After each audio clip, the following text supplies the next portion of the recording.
Okay, yes, Shine has been operating since the 1970s, in fact. So we've been long established in Ireland. As you say, we originally formed as the Schizophrenia Association of Ireland, and more lately, Schizophrenia Ireland. And as the name suggests, we were there to support individuals and families with severe mental health problems, particularly schizophrenia. In 2008, we did a change in the sense of we realized that, in fact, there are many people coming to us who had other severe mental health problems and not just schizophrenia. So we changed to our present title, which is Shine, supporting people affected by mental ill health. The reality is that all of the people that we support are people with very severe mental health problems. And if you look at the diagnosis, we tend again to focus mainly on people with schizophrenia, people with schizoaffective disorder, people with first episode psychosis, and also people with bipolar disorder, and also with very severe clinical depression. So it's very much dealing with people with severe illnesses as opposed to the so-called milder mental health problems. I think one of the unique issues, one of the unique characteristics of Schizophrenia Ireland and indeed Shine is not only does it support individuals with those diagnoses, but it also supports family members. And in fact, the organisation was founded by family members back in the 70s because they realised that there was very little support within the healthcare services for families who were, in many cases, caring directly for people with very severe mental health problems. I know for the particularly in the last 10-20 years, there's a lot more education, people becoming more aware of all different mental health problems. And personally speaking, I didn't know much about schizophrenia up until 10 years ago, and I always feared it. I thought people with schizophrenia had like an acute psychosis. But is it true? I read recently that 70%, I don't know if this figure's shown now, but 70% of people with schizophrenia don't actually have a psychosis or an active psychosis. That's assuming they're taking their medication, but if they are taking their medication, they don't have a psychosis. That's true, because like a psychosis, a lot of people I don't think know what a psychosis means. A psychosis, I think, means that your thoughts are out of touch with reality, but that isn't the case for a lot of people with schizophrenia, if not most. Could you just tell me about that, please? Yeah, it's very important to be very careful about language. Psychosis does mean having a disconnect with the reality, and that could be manifested by people having, for example, very irrational fears of paranoia. Sometimes hearing voices. They can also feel very depressed or very anxious and very disorganized in their thinking and in their behaviors. Strictly speaking, if one has psychosis or a schizophrenia that is not managed, then you will have all of those or some of those symptoms present most of the time. As you quite rightly say, most people with a mental health disorder are in fact well for most of the time, and that's because they are following a particular pattern of treatment or intervention, so that they don't necessarily experience all of those symptoms all the time. And in fact, the work of Shine is to support people in that recovery, to be able to give them information, sometimes training and support to help them to manage the symptoms and signs that they have of their particular mental health problem.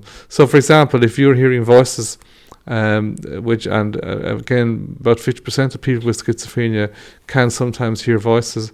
If you're hearing voices and these are very difficult, disturbing for you, there are methods of helping people to cope with the voices and to learn to live with them, and sometimes to reduce them and perhaps eliminate them. So we, for example, provide that type of training and support to individuals. We also provide support to people who want to learn more about their mental health and their mental ill health and how to take control of their own health problems so that they, in fact, can be in charge of their lives as opposed to letting the illness take its course with them. I think it's also important to note that there is a difference between for what I call, for example, first episode psychosis, where someone can have a period of time when they're very unwell, and then they can make quite a dramatic recovery and never ever have those experiences again. They're often called single episode psychosis.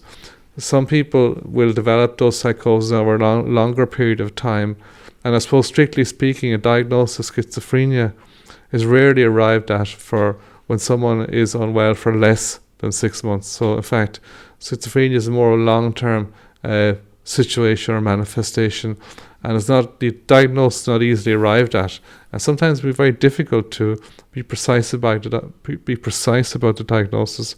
Some people have a condition which is called schizoaffective disorder, which is not unlike bipolar disorder in the sense that people go from quite dramatic mood swings of being very depressed to being very elated, and both situations are equally difficult to manage, and that is different somewhat to the other types of schizophrenias. You said there that like 50% of people with schizophrenia hear voices, or they occasionally or have done in the past, and that obviously means that 50% of people don't hear it. And assuming you're taking your medication and you have a balanced life as regards work, obviously exercise, all that kind of stuff, and intellectual stimulation and all, like, you might never have a psychosis again. A lot of people don't have is that true? And basically, like, why is it for the people who for the people who have schizophrenia and don't have a psychosis and they're managing well, like, why is it a severe illness, like, or is only just for a lot of people? I think you're right.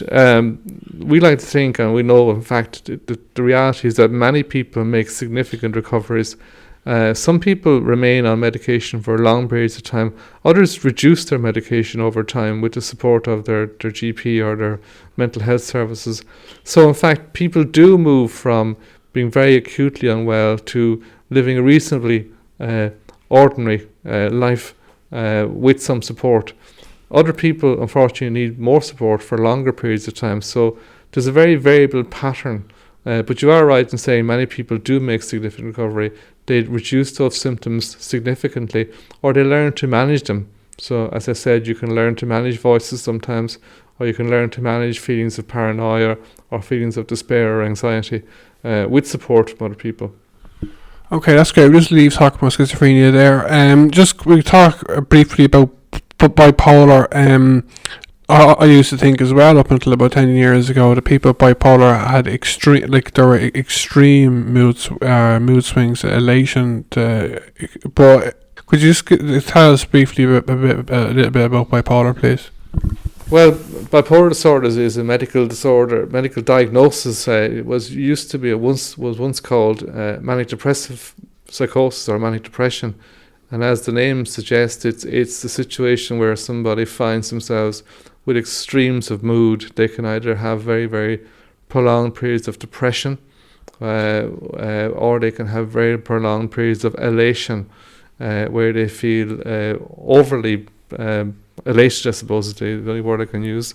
Those mood swings are quite dramatic. They can change frequently from one to the other, and it's important to note that both extremes are dangerous from the point of view that the person can be very vulnerable. If you're depressed, obviously, you can have very, very, very strong feelings of sadness, of loneliness, of despair, and so on. But equally so, if you're elated, people can sometimes feel that they're invincible, that in fact, everything is so great that there are no dangers around them. So elation sometimes is as difficult a problem to manage as depression. That said, however, again, people with bipolar disorder can and do make significant recovery. They can learn to stabilize their lives. And one of the things that Shine does particularly, I think, is that it focuses on the individual's own ability to make changes. So, for example, we know with psychosis and with bipolar disorder and other conditions that very simple lifestyle issues such as, maintaining good sleep patterns is extremely important. We know that people whose sleep is disrupted for whatever reason over a prolonged period of time are at greater risk of developing or reigniting some of the symptoms of the condition. So, for example, sleep and maintaining good sleep patterns is one. Maintaining good nutrition, maintaining good exercise patterns, maintaining worthwhile, meaningful occupation, whatever that is for the person, engaging in good social networks and having good social relationships are all structures and scaffolding, if you like, which support the person to have an ordinary life. And we do know from evidence and from experience that if people look after themselves in terms of taking control of their own lives, both physically, emotionally, and mentally, that they can in fact bring a huge amount of recovery to themselves. Many people need support. That support could come from medical psychiatry. It could be in the form of medication. It could also be in the form of psychological interventions or social interventions. And there's a lot of research and experience to show that particular forms of psychological intervention help people with very severe mental health problems. Yeah, just to finish up talking about bipolar now, just a couple of points. Like I used to think that bipolar, like when you're having a bipolar episode, it was like you're intoxicated in town on a Friday or Saturday night making loads of noise, but it isn't like that, isn't it? Not for most people with bipolar. And the last thing I say about it is, I was talking to someone recently, and he said he has bipolar, and he actually loves the elation. He loves it. It's just the depression that he hates. You know what I mean? Yeah, and I likewise I've met many people who find the elation easier to manage. I must stress again, it's the extremes of these situations that can be sometimes dangerous. For example, like extreme elation, you might have a sense that you're immune to traffic and you can just walk across the street and you expect the cars to stop. Of course they don't. So it's extremes. But yes, people do manage to live with their elation, and maybe sometimes the elation is a driver for them, an energy for them in terms of work or other things that's going on around them. I think most people are happy if they can get some sort of middle ground where they're not depressed over long periods of time and they're not elated, that there's some sort of situation where they can, as I said, manage their lives, conduct their business, have good relationships, and feel content with themselves in whatever environment they're in. And that's a lot of the work we do is around that recovery. And of course, a very important part of our work is to support families who are also helping individuals to do this. So we often work in situations where there's one individual with a diagnosis working or living with one carer or perhaps two carers, and we try and give support and education and training to both of these, both to family carers and to individuals, because again we know from research, if an individual who has a severe mental health problem has good informal supports, they're more likely to make significant recovery over time.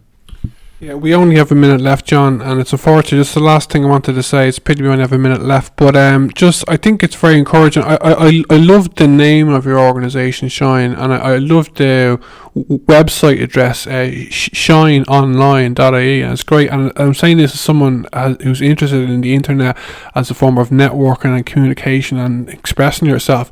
So, like, I love the name. It's really positive, isn't it? And like the website as well. Like, well, actually, when we set out to change our image, we actually had a competition among members of our organisation, and we said to them, give us a name that you feel is positive, that's catchy, that people remember. We actually had a competition, and the winner was the person who came up with Shine. And I remember she's from Tipperary, and she put it forward because she felt it gave some sort of optimistic message. It doesn't mean anything particularly. The letters SHINE don't mean anything. But the word shine is memorable and hopefully positive. And what we're trying to do is give a positive message that no matter how severe one's mental health problems are, that one can make significant recovery and one can have a good